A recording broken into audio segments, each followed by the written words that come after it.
Hello friends, welcome back to another reaction video. दोस्तों, जैसे कि आप जानते ही हैं कि आजकल डब्बा एंड फैमिली के व्लॉग रेगुलर बेसिस पे हो गए हैं। और जब से व्लॉग रेगुलर हुए हैं तब से नए नए ड्रामे भी ऐसे मानो जैसे रेगुलर से हो गए हैं।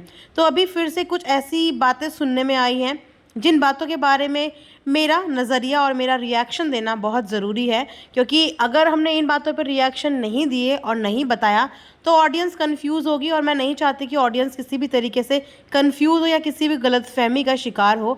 मैं अपने एंड पे हमेशा यही कोशिश करती हूँ कि आप तक जो भी बात मैं करूँ या जो भी न्यूज़ मैं आपके साथ शेयर करूँ वो न्यूज़ रियल हो, ऑथेंटिक हो। किसी भी हवाई और हु हल्ले वाली न्यूज़ पे मैं खुद भी बिलीव नहीं करती, और मैं नहीं चाहती कि ऑडियंस वो न्यूज़ सुन के गुमराह हो।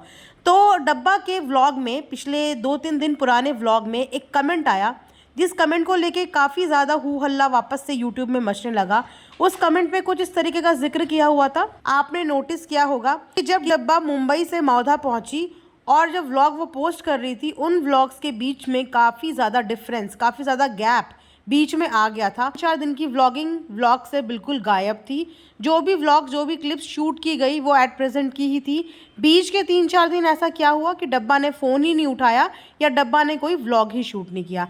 इसी के बारे में डब्बा के कमेंट सेक्शन में एक कमेंट आया हुआ था, जिसमें ये बताया गया और जिसमें ये लिखा गया कि जो ये 3-4 दिन थे जिन दिनों में डब्बा ने व्लॉग नहीं डाला या जिन दिन की कोई भी क्लिप्स व्लॉग में नहीं आई, उस दिन इनके घर में कोई घमासान युद्ध हुआ या घर में कोई कलेशबाजी हुई, जिसकी वजह से फ़नी के पेरेंट्स और डब्बा के बीच में काफ़ी कहासुनी हुई।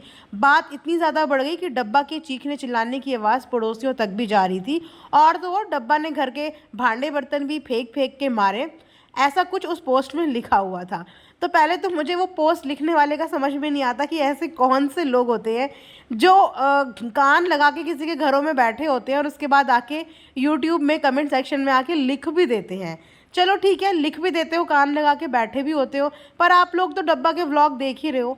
किसी भी व्लॉग में आपको ऐसी कोई कंडीशन उसके चेहरे से या घर के सदस्य के मुंह से नज़र आ रही है?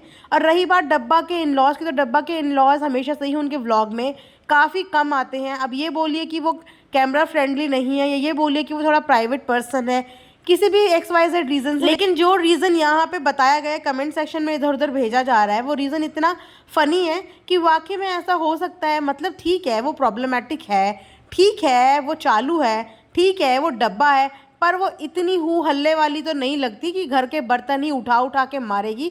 रहती तो वो उस घर में है नहीं, और घर के बर्तन उठा उठा के मारेगी।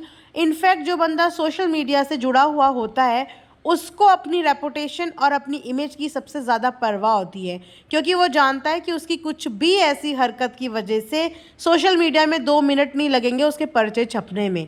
आज तक भी वो लोग अपनी पहली करी हुई गलतियों का भुगतान आज तक भी करते हैं। जो चीज़ें पहले उनसे रह गई, बच गई, वो चीज़ें आज तक उनको ट्रोलिंग का शिकार बनाती हैं। तो आपको लगता है कि ऐसे में डब्बा कोई लेटेस्ट कांड कर देगी जिस कांड की वजह से डब्बा के पर्चे सोशल मीडिया पे छपने लगे या उसकी रेपुटेशन की धज्जियाँ उड़ जाए?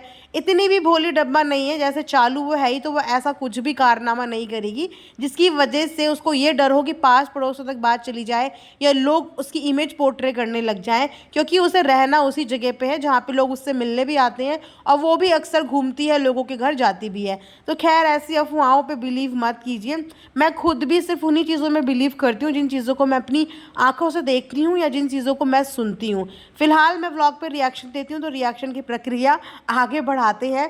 तो दोस्तों, जैसे कि आपने कल का व्लॉग देखा कि कल डब्बा ने अपनी खेती बाड़ी के दर्शन कराए। आपने एक चीज़ नोटिस नहीं की कि डब्बा जब से अपने पेरेंट्स को और बच्चों को लेके आई है, तब से वो सिर्फ ये दिखाना और ये प्रूव करना चाह रही कि मेरे ससुराल वालों को ऐसा वैसा मत समझो। ससुराल में मेरा इतने बड़े बड़े कमरों वाला घर है, और तो और मेरे ससुराल वालों की अच्छी खासी प्रॉपर्टी है। वेल, इस चीज़ के बारे में मैंने पहले भी अपने पॉडकास्ट में बोला हुआ था कि फ़नी नल्ला ज़रूर है, लेकिन फ़नी के जो पेरेंट्स हैं वो अच्छे खासे बैकग्राउंड से बिलोंग करते हैं, वो अच्छे खासे ज़मीन जायदाद वाले लोग हैं। उन्हें डब्बे की इनकम की ज़रूरत नहीं है अपनी ज़िंदगी, अपनी घर गृहस्थी को चलाने के लिए। हाँ, लेकिन फ़नी को हो सकती है, बिकॉज फ़नी के पास अपना कुछ नहीं है, लेकिन उसके पापा और मम्मी ने अपना बहुत कुछ जोड़ा हुआ है, जिसकी वजह से उन्हें डब्बा के आगे तो कभी हाथ फैलाने की ज़रूरत नहीं है। तो डब्बा जब से आई है मौदा अपनी मम्मी को बस यही चीज़ें दिखाने में लगी है कि मेरे ससुराल वालों के इतने बड़े बड़े घर हैं। और अब कल तो वो खेत भी दिखाने के लिए लेके गई, और खेत वाकई में बहुत ही सुंदर लग रहे थे। और ऐसे फार्म्स को देख के ना वाकई में गाँव की याद आ जाती है। खासकर जो लोग शहर में रहते हैं ना, गाँव से बहुत दूर हो गए हैं, उन्हें जब इस तरीके का नज़ारा देखने को मिलता है, मन करता है वाओ यार, काश हम भी अपने गाँव जाएं और गाँव जाके गाँव की लाइफ जो है वो एंजॉय करें। गाँव की लाइफ में एक अलग ही रौनक होती है, गाँव के लोगों के अंदर एक अलग ही रौनक होती है। वहाँ जो पॉजिटिविटी मिलती है ना, वो कभी शहरों में मिल नहीं सकती। तो ऐसे ही उन्होंने जो गाँव और अपने खेतों के दर्शन कराए वो काफ़ी अच्छे। लेकिन मुझे एक बात समझ में नहीं आती कि डब्बा को जब किसी शादी, किसी फंक्शन या किसी के घर खाने पे जाना होता है, तब डब्बा हमेशा अपने पिटारे में से सबसे पुराने और सबसे घटिया कपड़े निकाल के जाती है।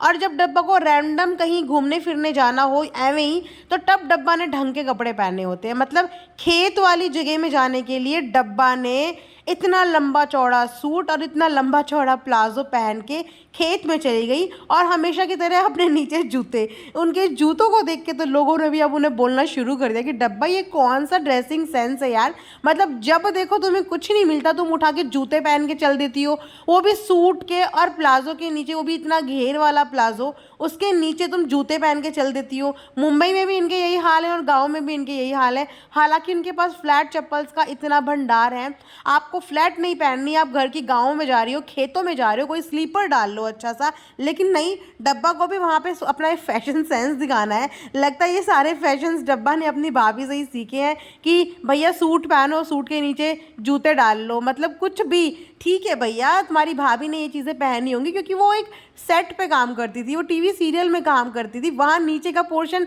नहीं दिखाया जाता, जो ऊपर ऊपर का हिस्सा होता है वो शूट होता था।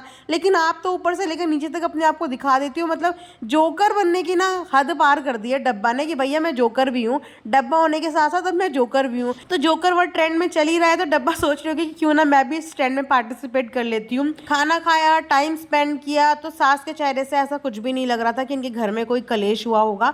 और इनके ससुर जी भी रास्ते में मिले थे, इन्हीं की गाड़ी में वापस आए, उनके चेहरे से भी ऐसा कुछ नहीं लग रहा था कि घर में इतना बड़ा कोई कलेश हुआ होगा। लेकिन हाँ, आजकल इनकी जो डॉटर खाला है ना, उनका चेहरा ज़रूर मुरझाया हुआ नज़र आ रहा है। उस तरीके का स्पार्क उनके चेहरे में दिख नहीं रहा जैसे पहले इन लोगों के आने की इतनी खुशी होती थी। इस बार तो उनके बच्चे भी साथ में आए हैं, उसके बावजूद उनके चेहरे पे ना वो मुस्कान और वो खुशी नज़र नहीं आ रही है। लगता है कुछ ना कोई बात तो ऐसी हुई है जिस वजह से वो उतनी ज़्यादा हैप्पी नहीं दिख रही जितनी ज़्यादा उन्हें दिखना चाहिए था। तो उसके बाद बात करते हैं बच्चों की। बच्चों को गांव देहात बोलते हैं ना, कि जहाँ से इंसान जुड़ा होता है ना, वहाँ पे अपने रूट से हमेशा इंसान को जुड़े रहना चाहिए।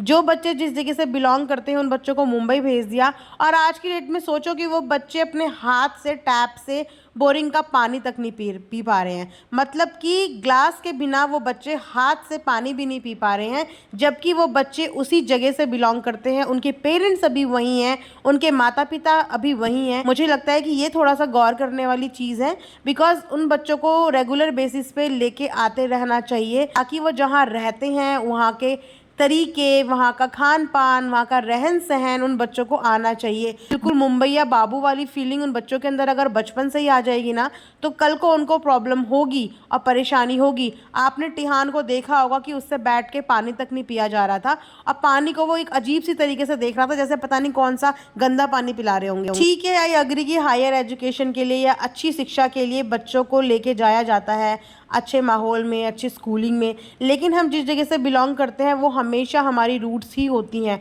और हर इंसान को आज की डेट में हर हाल में रहना आना चाहिए, बिकॉज आपने कोविड की सिचुएशन देखी थी ना, जो लोग जिस जगह पे फंसे थे ना, वो लोग उस जगह से बाहर भी नहीं निकल पाए। इनफैक्ट शहर छोड़ छोड़ के लोग उस समय पे गांव में जा रहे थे, बिकॉज शहरों के अंदर इतनी ज़्यादा बीमारियां फैल चुकी थी कि जो लोग गाँव छोड़ के शहर में शिफ्ट हुए थे वो भी उल्टा गांव की तरफ पलायन हुए हैं। तो उस वक्त को ध्यान में रखते हुए ना, घर के बच्चों को और इनफैक्ट सभी को गांव और शहर दोनों जगह से जुड़े रहना बहुत ज़रूरी है। हर हाल में रहना बहुत ज़रूरी है और बच्चों को ये शिक्षा तो बहुत बहुत बहुत ज़रूरी है। बिकॉज़ बच्चे जब अपने कंफर्ट जोन में आ जाते हैं ना, तो वो नई चीज़ों को अडॉप्ट इतनी आसानी से कर नहीं पाते हैं, उनको बहुत ज़्यादा प्रॉब्लम होती है। तो ये बड़ों का फ़र्ज़ होता है कि बच्चों को सही डायरेक्शन दी जाए और उनको ये बात बताई जाए कि हम जहाँ से जुड़े हैं वहाँ से हमें ज़िंदगी भर जुड़े रहना है। सो दोस्तों, ये था मेरा आज का एक रिएक्शन। आई होप आप लोगों को पसंद आया होगा। लाइक शेयर एंड सब्सक्राइब ज़रूर करें and thanks for watching earth mom Dehradun.